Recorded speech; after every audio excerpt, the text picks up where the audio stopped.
এখনই ঘটে যেতে পারতো এখানে একটি দুর্ঘটনা, আর এই দুর্ঘটনা যদি ঘটে যেত এই ড্রাইভার কে নিত? আপনি যে চেষ্টা করলেন এটা ফালানোর জন্য পুরোপুরি তো ফেলতে পারলেন না।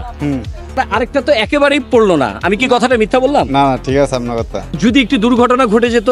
দুর্ঘটনা ঘটতে হলো না আমার, তারপর আমরা কুতুকুর জানাইছি, ওরা ঠিক করে না। না। আপনি কেন আছেন তাহলে এখানে?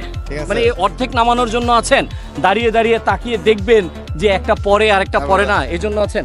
আমি তো সিঙ্গেল দেখে পরে গাড়ি দেখে পরে আমার গেট পালাইতে হয়, এবার না সিঙ্গেল পালাই তো হয়। আপনি কি ফেলতে পারতেছেন পরিপূর্ণভাবে গেট? আমার একটা পরে আর কি, আর একটা পরে না, আরেকটা দিয়ে তো লোক ঢুকতে পারে। ঢুকতে পারে। এটা হচ্ছে কোটবাড়ি রেল গেটের আরেকটি রেল গেট। রেল গেট আছে, রেলের যে খুঁটি আছে এটাও পড়ে না, মানে গাড়ি আসলে যে থামাবে সেটার কোনো সিগন্যাল নেই। আমি এখানে জিজ্ঞেস করি যে দায়িত্বে কে আছে? ভাই এখানে দায়িত্বে কে আছে? আপনি এখানে সামাচ্ছে কোথায়? নাই কোটবাড়ি গেছে টাকা পড়তে। আর কাকে বসায় রেখে গেছে? আমাকে। মানে আপনাকে দায়িত্ব দিয়ে গেছে। আচ্ছা এই যে গেট পড়ে না যে আপনাদের, এটার ব্যাপারে কি জানাইছেন কাউকে? এটাও কর্তব্য কি জানে, কি বলে? ওনারা বলে মালামাল নাই ঠিক করতে পারে না, মালামাল আসলে ঠিক করে দিবে। মানে রেল লাইনের উন্নয়ন কাজ চলতেছে, মালামাল থাকলে তারপরে বসাবে, এই তো?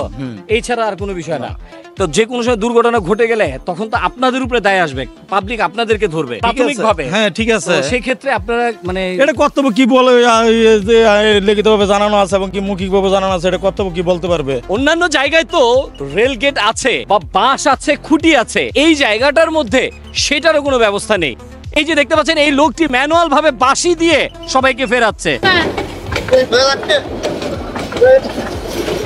এখনই ঘটে যেতে পারতো এখানে একটি দুর্ঘটনা, আর এই দুর্ঘটনা যদি ঘটে যেত এই ড্রাইভার কে নিত? প্রশ্ন থেকে যায়। রেল কর্তৃপক্ষ নাকি এলাকার যে গণ্যমান্য ব্যক্তিরা আছে বা সিটি কর্পোরেশন তারা নিত? দেখতে পাচ্ছেন রাস্তার কি দুর্দশা। একসাথে জটলা বেঁধে আছে তিনটি গাড়ি, এর ভিতরে যদি একটা ট্রেন আসে কে তাদেরকে থামাবে, কে তাদেরকে ফেরাবে? একটি চাকা ফেসে যায় তাহলে এই গাড়িটা কিভাবে পার করবে? আরেকজনের হাতে পায়ে ধরতে হবে, তার মধ্যে যদি আবার একটা ট্রেন আসে তাহলে কি হবে এই জায়গাটার অবস্থা? আপনাদের কাছে প্রশ্ন থেকে গেল। আসলে আমরা এখান দিয়ে চলাফেরা করি, সমস্ত মানুষ উন্মুক্তভাবে চলাফেরা করতেছে, এটা আসলে ঠিক না।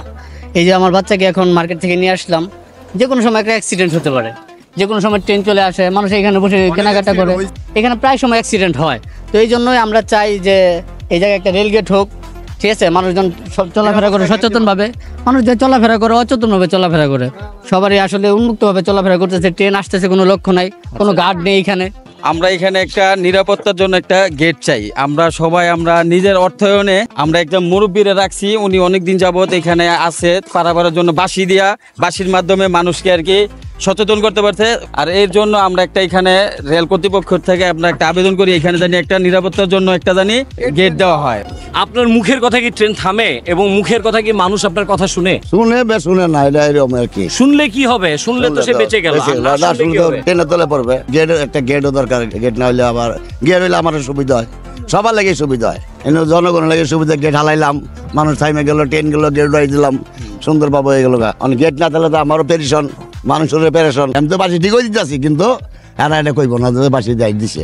রেল গেটম্যানকে জিজ্ঞেস করলে বলে আমরা লিখিত অভিযোগ দিয়েছি, আমরা জানি না, কর্তৃপক্ষ জানে। কিন্তু এই ফাঁকে অনেক মায়ের বুক খালি হয়ে যাচ্ছে এই রেল গেট না থাকায় বা রেল গেট থাকা সত্ত্বেও তার কার্যক্রম না থাকায়। কিন্তু প্রশ্ন হচ্ছে উন্নয়ন হবে বা উন্নয়ন হচ্ছে, সামনে হয়তো আরো সুন্দর আধুনিক রেল গেট হবে, কিন্তু এর মধ্যে যদি কোনো মায়ের বুক খালি হয়ে যায় সে মায়ের বুক কি ভরে দিতে পারবে রেল কর্তৃপক্ষ বা তারা যারা দায়িত্বে আছে? উত্তরা কোটবাড়ির রেল গেট থেকে আমিন মামুন, এনটিভি ইউরোপ।